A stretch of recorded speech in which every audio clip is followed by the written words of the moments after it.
Halo semuanya, saya Siti Latifa Fauziah dari kelas manajemen 21M. Di sini saya akan menjelaskan materi mengenai akuntansi manajemen Islam, yang mana sumber materi ini berasal dari buku yang disusun oleh Sepdi Ariska Manurung dan kawan-kawan. Video ini dibuat untuk memenuhi tugas mata kuliah akuntansi manajemen sesi 15. Saat ini ya, perkembangan akuntansi Islam tidak terlepas dari perkembangan akuntansi manajemen konvensional yang dasar penerapannya sudah ada sejak Al-Quran diturunkan. Tetapi kajian Islam lebih ditekankan pada aspek ibadah madhah dan berdampak bahwa ketertinggalan ilmu umum. Akuntansi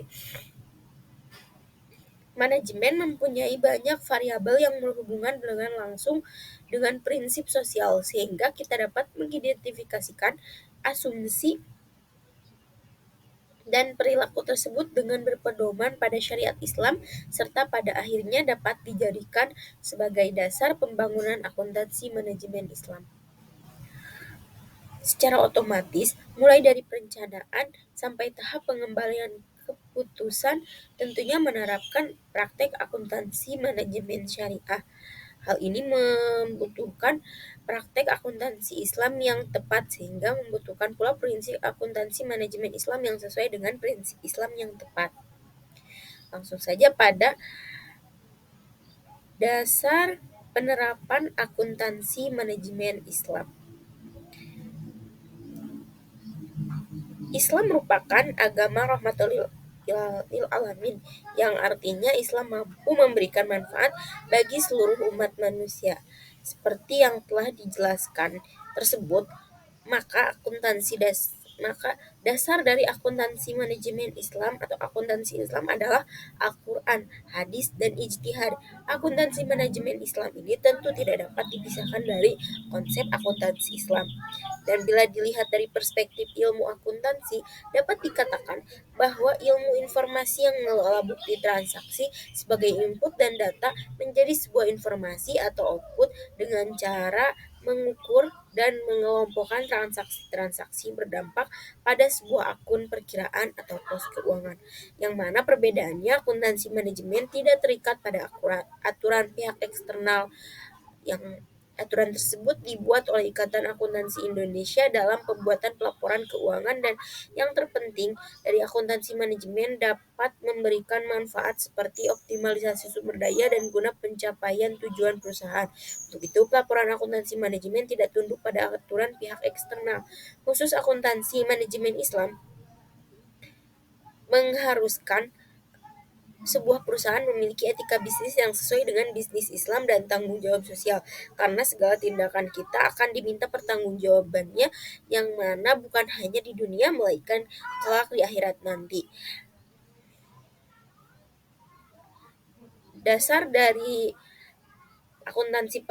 penerapan akuntansi manajemen Islam ini terdapat ayat yang dijadikan pedoman dari akuntansi manajemen Islam ini, yaitu pertama surat Al-Baqarah ayat 282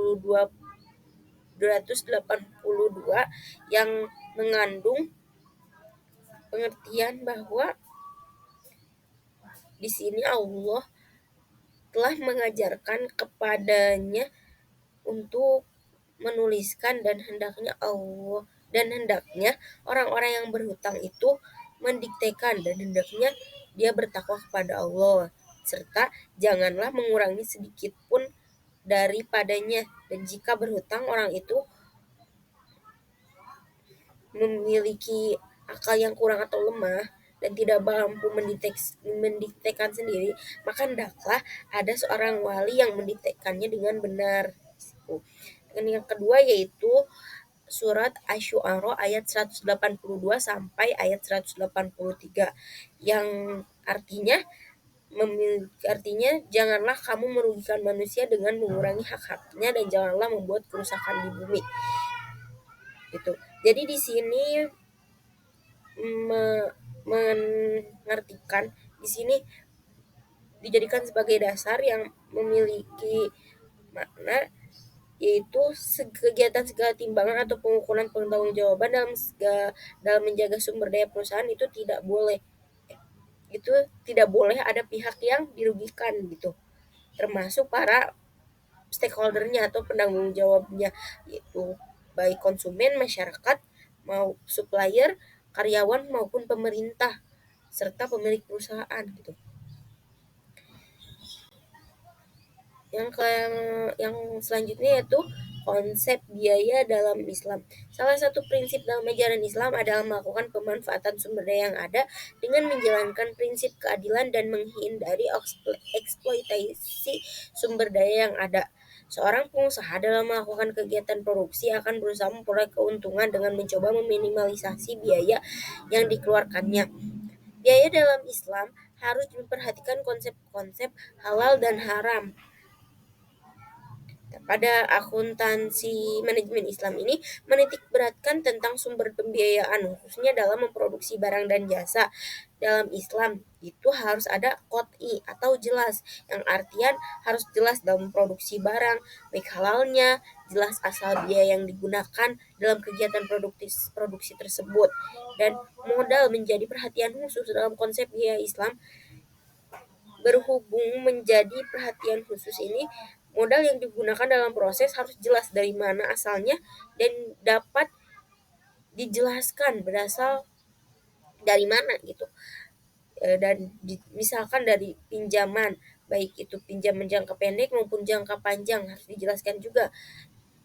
Sedikit kecil apapun harus jelas ya.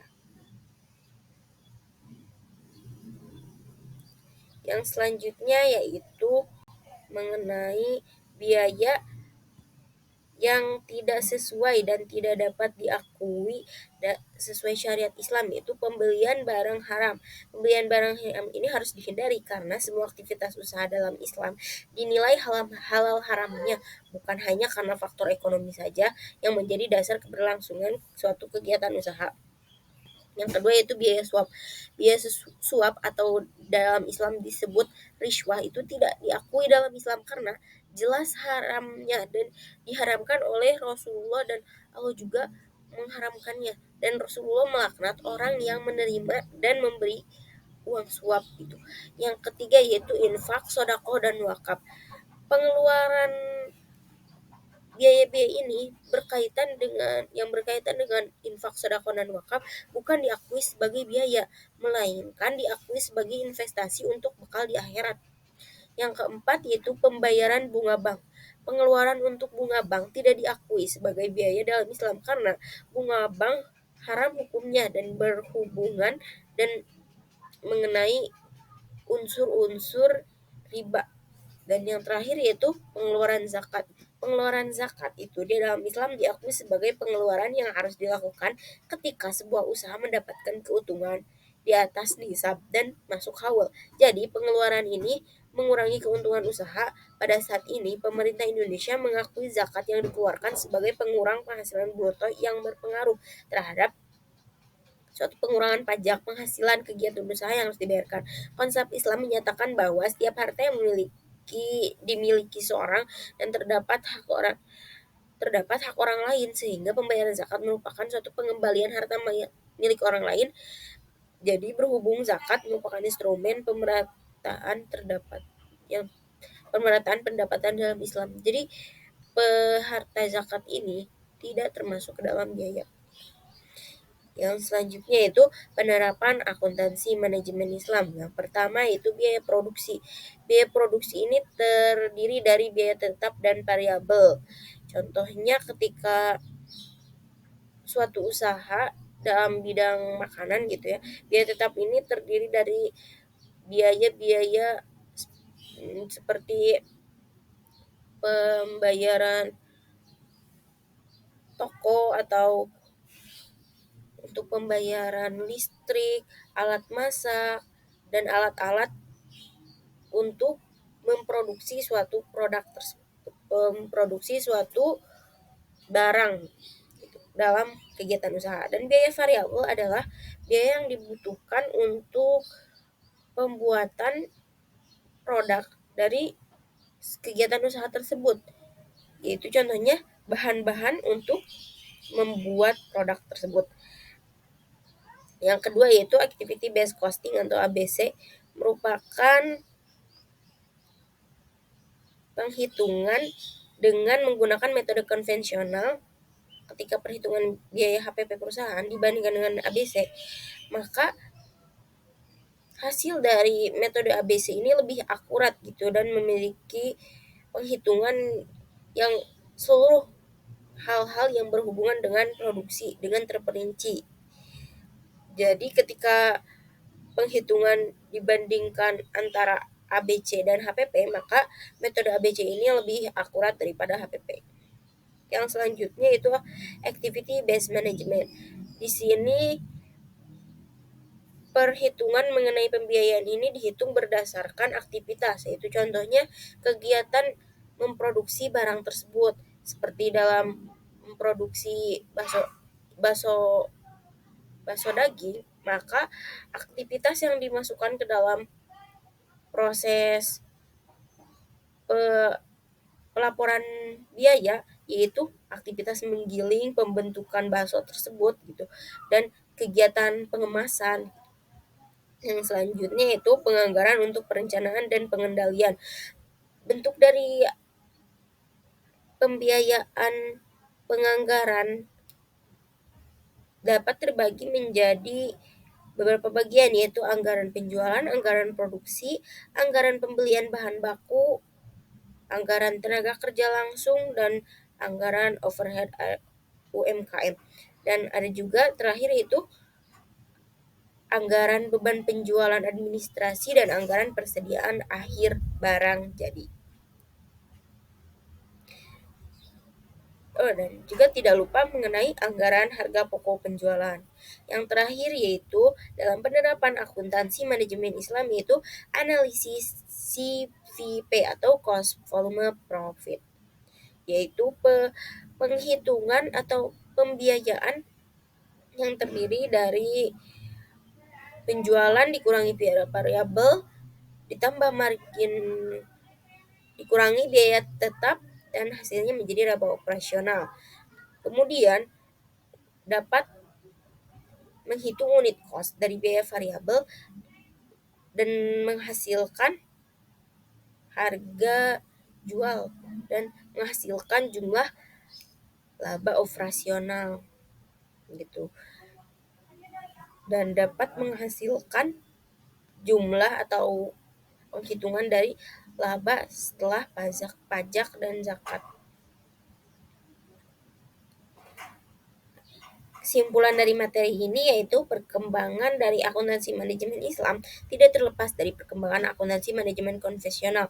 Perbedaannya, akuntansi manajemen Islam harus sesuai dengan Al-Quran dan hadis dalam kegiatan operasionalnya, sehingga tidak boleh melakukan kegiatan bisnis yang menghasilkan produk haram, termasuk sumber daya yang digunakan dan memprosesnya. Dalam hal ini juga harus memperhatikan mengenai kewajiban membayar zakat dan pajak sesuai dengan peraturan perundangan yang berlaku di Indonesia. Hal yang lain juga harus sesuai dengan kaidah Islam, yaitu akuntansi manajemen lingkungan harus memperhatikan semua konsep-konsep manajemen dan orang-orang yang berhubungan dalam kegiatan usaha tersebut, serta memperhatikan semua penanggung jawab atau stakeholder dalam kegiatan usaha dan tidak merugikan semua pihak. Baik, demikian yang dapat saya sampaikan. Mudah-mudahan materi yang telah saya sampaikan bermanfaat bagi kita semua, dan mohon maaf karena terdapat banyak kesalahan. Serta terakhir, terima kasih atas perhatiannya dan sampai jumpa.